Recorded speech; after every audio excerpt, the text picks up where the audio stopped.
A seleção foi eliminada do Mundial FIBA no jogo contra os Estados Unidos. E agora a gente vem falar do futuro. Do futuro. O futuro é maravilhoso, Felipe.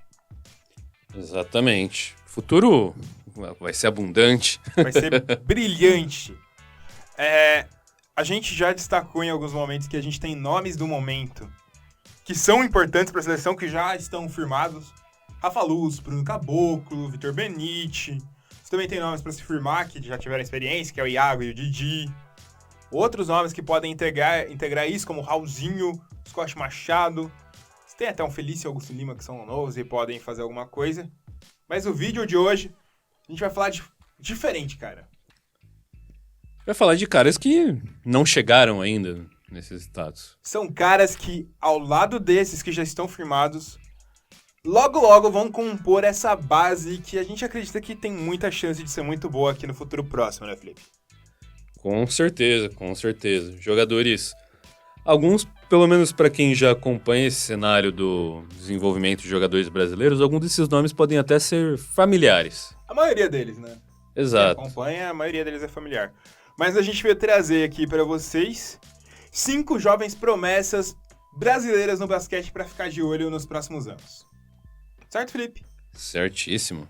Antes de mais nada, sua palavra. Bem, para quem tá ouvindo aí, assistindo esse vídeo pela primeira vez aí, entrando no canal pela primeira vez, já deixa o seu like aí no vídeo, se inscreve no canal, aperta o sininho para receber notificações e deixa os comentários, incorpora vídeo no blog, tudo que você quiser fazer, porque todas as ações ajudam o algoritmo do YouTube a entender que o canal é relevante para vocês e vai ajudar também até a recomendar conteúdos do seu interesse.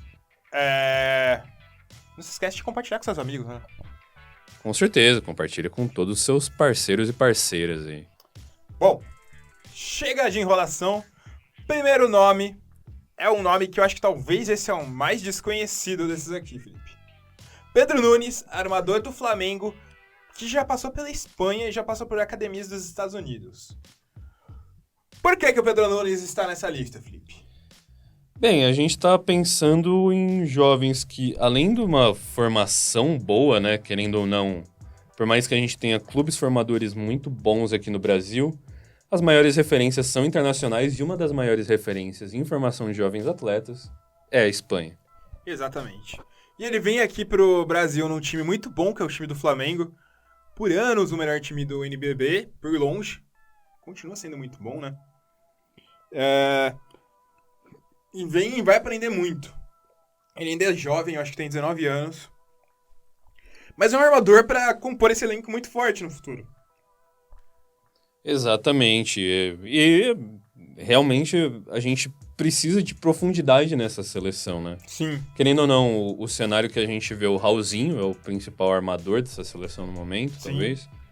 A gente tem 3 nomes que despontam, que é o Raulzinho, o Rafa Luz, o Iago e ainda tem o Scott Machado, que pode compor esse elenco também.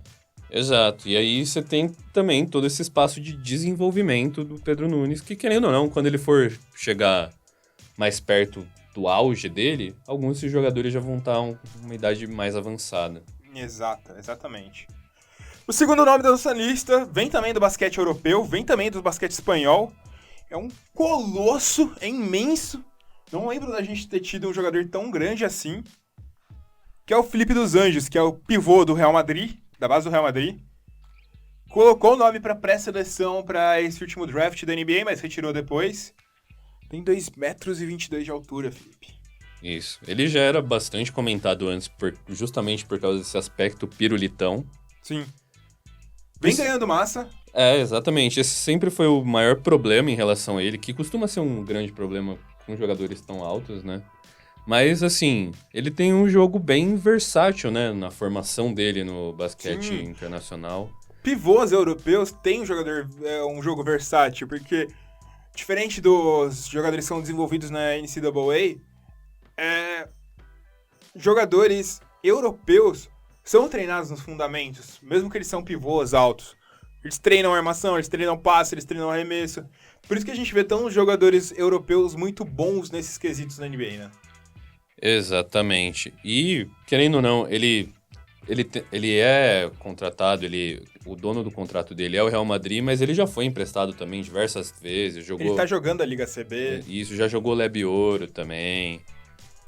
É um cara que tem que ficar muito de olho, principalmente porque essa última geração foi uma geração de grandes pivôs brasileiros. A gente teve Nenê, a gente teve Varejão, a gente teve Splitter. Isso, e até você comentou, é legal falar de como se valoriza a formação do basquete europeu. O basquete espanhol, sobretudo, a gente vê tanta validade porque a própria crescimento do basquete espanhol veio do que era o mini basquete lá, que eles chamavam, que era o esporte adaptado para jogadores menores de idade. E ele tá lá desde os 15 anos, ó. Exato. Coisa que o senhor Moacir Dailton falava no livro dele. Olha só. Grande Moacir Dailton. Antigo técnico da seleção. Felipe dos Anjos é um cara, e é um cara que já tem 20 anos. Eu acho que até pro pré-olímpico valeria chamar ele pra compor o elenco. Pra ele se acostumando, é um cara que tem muito futuro, né, Felipe? Com certeza, com certeza. A gente não pode deixar passar um talento desse, deixar perder. Um cara com um físico desse, você não pode deixar perder, cara. Com certeza. O outro cara que a gente vai falar é o Túlio da Silva. Tem 22 anos, é um pouco mais velho. Também escreveu seu nome e retirou. Tá indo pro último ano do college da NCAA. Na última temporada teve 14 pontos e 7 rebotes, cara. Isso foi a primeira temporada dele depois de mudar de universidade. Antes ele jogava na South Florida, depois foi pra Missouri State. Sim. E aí ele tomou um nível de protagonismo gigantesco. Tipo, o salto dele foi de 10 minutos por jogo. E você jogar 32 minutos, que é igual ele jogou numa NCAA, é jogo pra caramba. É difícil. Porque lembrando que são só 2 tempos. De 20 minutos. Não tem nem a pausa pra aguinha no meio lá. Exato. E ele jogou demais. 14,7 rebotes ele teve também, um roubo de bola. Sendo ala. Sendo um ala. E sendo um ala alto, né? Ele tem 2,3 m. É a média, na verdade, do que a gente viu. É que pra gente é alto, né? Pra média brasileira é alto. E é um cara que, na próxima temporada, ele vai estar automaticamente elegível pro draft da NBA, porque vai ser o último ano dele de college. Vale lembrar que você é automaticamente elegível se você tem 22 anos ou se é o seu último ano de college, o que vem depois disso. Ele tem chance de conseguir um contrato, talvez, mas não é algo que a gente possa cravar. E é muito bom que a gente tem jovens de formações diferentes chegando na seleção. Ele tem a mesma idade que o Caboclo, né? 23 anos. 22. 23. 23? Já chegou aos 23? Chegou, fez em 3 de julho. Ah, tá pertinho também. Exatamente. É um nome pro futuro, cara. É um bom nome pro futuro. Outro nome, só que esse é mais novo ainda. Não chegou nem na época de faculdade, tem 17 anos ainda. É um menininho. Menininho. Já foi pauta da matéria do nosso blog no Medium. A gente fez uma entrevista com ele, que é o Léo Colimério. Que foi jogar high school nos Estados Unidos. Quando ele tinha 16 anos, ele tinha 1,96 m, cara. Ele era um monstro já. Cresceu mais. Cresceu mais. Você via que ele ia crescer, porque ele tem aqueles bração longo de boneco de posto, né? Cara, ele veio bem lá. Eu não tenho certeza. Quem manja mais das regras vai conseguir confirmar. Eu não sei se ele vai conseguir jogar em CWA. Porque, tipo... Não sei se o contrato que ele tinha com o São José é considerado contrato profissional. Mas, cara... Ele é um bom jogador, cara. Ele tá no Wasatch Academy de Utah. Daquela época ele já se mostrava muito atlético.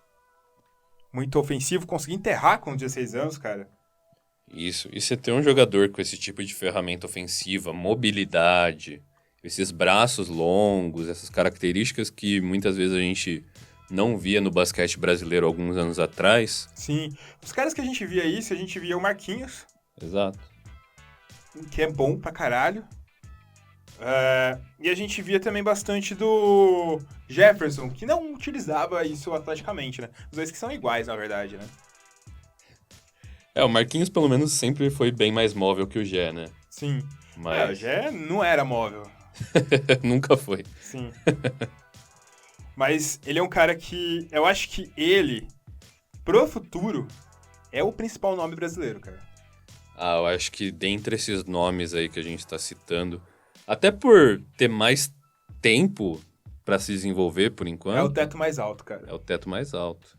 Por fim, a gente vem com outro nome que poderia estar nessa Olimpíada se não fosse os pesares. É o último nome. É um pouco mais velho, um pouco mais consolidado que esses outros aqui, que é o Gabriel Jaú. Vale lembrar que no início da última temporada da NBA, eles sempre faziam mock drafts, né? Iniciais. O Gabriel Jaú, que vinha de lesão naquela época já, era o 77º na lista geral do mock draft da NBA. E não existia Didi naquela época. Vai lembrar disso. Exato. Só que o Jaú se lesionou, obviamente, nem colocou o nome dele pro draft. E a gente não sabe como ele vai voltar. Mas, cara, o Jaú é um jogador diferenciado, né, bicho? Esse é o nosso medinho aí, né, dessas lesões dele terem um impacto não só no jogo dele, mas até no medo de scouts aí, pra ele jogar em torneios de maior nível internacionalmente aí. Ficaram com medo. Mas, assim, a gente já viu, inclusive viu de perto, porque já é de Bauru, a gente já viu os jogos dele, e sabe que o moleque tem uma capacidade incrível. Talvez isso envolvesse uma pequena mudança de posição. Talvez. Porque o Jaú, ele tinha um jogo pra ala pivô, mas ele tinha altura e físico pra ala. Exato. Mas... não sei. Eu acho que dá pra conseguir, cara. Dá pra conseguir. Eu acho que... eu confio que o Jaú, ele tinha muita possibilidade de desenvolver um chute de longa distância bom. Tinha um físico muito bom. E algo que eu sempre gostei é que ele sempre foi muito competitivo. Ele sempre foi aquele cara que dava uns berros gigantescos na quadra, enterrava e batia a mão na tabela pra intimidar mesmo. Você precisa de gente assim, cara. Ele tem personalidade, né, cara? Né? Não era escroto, tendo personalidade. Tem galera que confunde escrotidão com personalidade. O caso dele não, é personalidade. Foi treinado muito tempo pelo Alex Brabo também, né, cara? O que ele já deve ter ouvido do Alex. Sob a tutela do... E é um cara que eu confio. Eu fico com o pé atrás por causa da lesão dele, porque foram 2 lesões muito graves, em períodos muito rápidos, para um cara muito jovem, que é um cara muito atlético que enterrava no NBB, né? Como a galera enterrar no NBB. Então eu fico sempre com esse medo. Mas, cara, dá pra imaginar que ele vai ter um desempenho muito bom, cara. Com certeza. Lembrando aqui, Pedro Nunes do Flamengo, Felipe dos Anjos do Real Madrid, Túlio da Silva da NCAA, Léo Colimério do High School de Utah, Gabriel Jaú do Bauru. Esses são 5 nomes que a gente imagina que pro próximo ciclo olímpico vão integrar o time da seleção brasileira. É isso, Felipe. Com certeza. É isso, espero que vocês tenham gostado. Tem algum outro nome que você queira falar? Manda um e-mail pra gente em buzzerbiterbr@gmail.com. A gente vai ficar muito feliz de ler essa mensagem. Falou, galera. É nóis. Tamo junto. Valeu.